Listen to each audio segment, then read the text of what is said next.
Who here knows how to walk? Crazy question, right? I imagine that most of you walked at least a bit of the way to get here. But what if I told you that you're not doing it right? That something in your body is not functioning correctly, and that most of us are completely unaware why? I'm a sports scientist specializing in biomechanics and foot function. I'm going to be telling you how we are supposed to be walking, what went wrong, and how we can fix it. Let me start by giving you a brief lesson in evolutionary anatomy. Why are we shaped the way we are? The human anatomy and that of all other species on the planet have evolved to cope with a specific environmental niche. A fundamental principle in biology is that form follows function. Take, for example, the feet of the great apes and compare that to our feet. What does that say about the functional purpose of our feet? The limbs of animals have adapted for their primary mode of movement. Take, for example, the powerful long hind limbs of kangaroos, specialized for hopping. Or the dorsal fin of orcas, specialized for steering and stabilizing themselves through water. So what are our feet adapted for? Through millennia, the human foot has evolved to have shorter and straighter toes compared to that of the great apes, which have an opposable thumb and longer toes. They're specialized climbers. We're specialized at upright, bipedal, meaning two legs, walking, standing, and running. We do so incredibly efficiently. Or, well, we're supposed to. The human environment has changed quite dramatically the past couple of thousand years. The human anatomy, however, has not changed much over the last 200,000 years.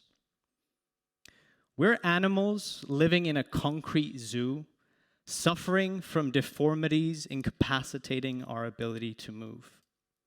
Much like orcas, captive in zoos, suffering from slack dorsal fins, no longer able to efficiently steer and stabilize themselves through water. Our modern environment encourages us, unfortunately, to move less. And as we age and as we try to move, we tend to do so quite awkwardly, no longer able to take our joints through their full ranges of motion, no longer able to stabilize ourselves efficiently due to deformities and weaknesses. When did it start to go wrong? At some point, somebody decided that having pointed shoes looked good, or rather a symbol of idle luxury, showcasing our standing in the social hierarchy, what we also know as fashion. The earliest known pointed shoes stem from medieval times, about 500 to 1000 AD. Looking at the human foot in its natural shape and the modern shoe, do our modern shoes adhere to this shape? Some of you may think, well, my shoes don't look like that. Take a look at your shoes now. Observe from the forefoot, so before your toes start, and towards your toes, do your shoes get wider, or do they taper in towards a point in the middle?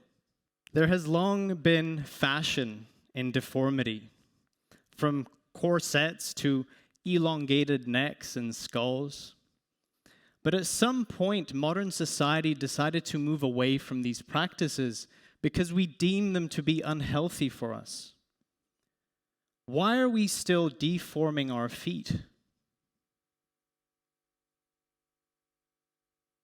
Modern healthcare and medicine has come quite far over the centuries. But for some reason, it seems like we are stuck in the Dark Ages when it comes to our shoes. The Dark Ages, for those of you who don't know, is a period in the early stages of medieval times of stagnating scientific advancement. So what consequences does this fashion trend have?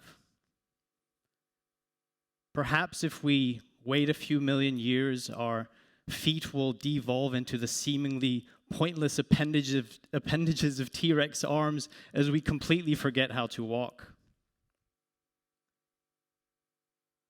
Several doctors and professors have, since the early 18th century, tried to teach us about the ill effects of pointed, narrow shoes. But there still seems to be a lack of knowledge and understanding amongst professionals, but also amongst us in our perception of what wide or good shoes are. More often than not, we're still recommended shoes that aren't wide enough, or more importantly, not foot-shaped. Apart from that, we're also only recommended either supportive shoes or supportive insoles for almost all foot problems. Now, these do have their place and time, but is not always the best long-term solution for most of us. So that is why my colleagues and I, we're actually going to be conducting the largest study to date, comparative study, done looking at foot shape and how shoe shape affects this. Because we need more research done in this field to give professionals a clear framework to work from and to hopefully at some point take us out of the Dark Ages.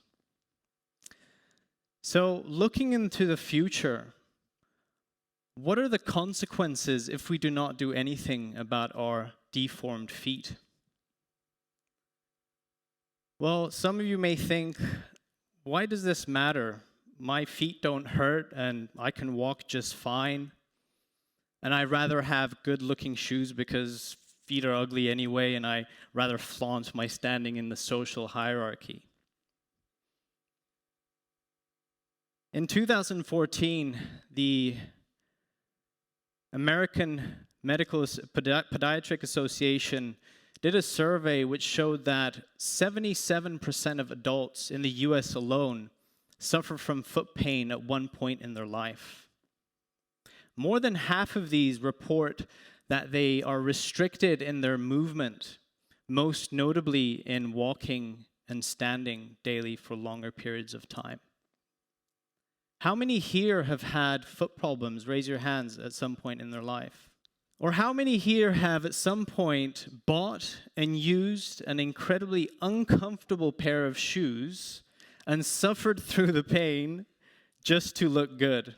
So again, looking into the future, what can we expect if we do not do anything about our deformed feet? The biggest preventable factor for early death with elderly people is falls. And we know that there's a direct correlation and link to weak and misaligned toes and instability. Now, of course, there are many other variables to fall risk, but surely having wide, healthy feet can tremendously minimize this risk. Fashion is ruining our quality of life, our independence, our ability to move and to experience the greatest joys of life. The good news is that we can actually do something about this. And I'm going to be telling you how to get started right here and now. First of all, we have to understand that humans or animals were made to move. It's one of the fundamental cornerstones to human health and well-being. If we observe, apart from our tendencies to wear ill-fitted shoes for most of our lives, for most of us, We also tend to sit in this seated position for too many hours of the day, for too many days of the week. This combined, as we age, diminishes our ability to move freely and pain-free. So how can we rediscover our ability to move or maintain that as long as we live? A good way is to observe children and the development of their gross motor skills. So we know that children, they will adopt naturally the deep squat. How many of you can sit in this squat position?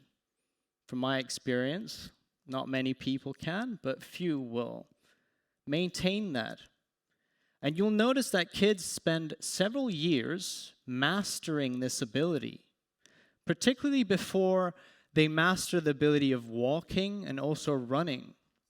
Now, what are the similarities there? Observe the motion of my lower leg going over my foot as I squat,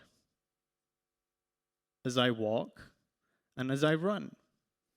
Squatting makes sure that we develop the necessary strength, range of motion in our main locomotor joints, being the ankle joint, knee joint, hip joint, and the strength and resilience in our feet so that we can be confident to stand up and start walking step by step through life. So I encourage you all to take off your shoes, be more barefoot, but also be conscious about it. By that I mean spread and engage your toes whilst you're standing on one leg brushing your teeth or doing the dishes, squatting at home whilst you're doing your laundry or watching TV. Because we know that going more barefoot and walking and moving more in foot-shaped shoes can have a tremendous impact on our foot health and function. It enables us to live a more pain-free life, a life filled with activity, which brings us joy naturally as humans. When you buy your next pair of shoes, I implore you to think twice. If enough of us start asking for wide foot-shaped shoes, hopefully we can put an end to this 1,500-year-old silly fashion ideal. And I don't mean we have to move out into the jungles and forests barefoot and start foraging. What I simply want to encourage you to do, apart from what I've already mentioned, is to take movement snacks more regularly. By that I mean get up from your office chair at least every hour, take a walk around, squat, and apply these movement habits in your daily life. Because it can have a tremendous impact over time on your ability to enjoy life and move freely and hopefully not fall and die and have an early death. Get started today. Step by step, let's rediscover walking.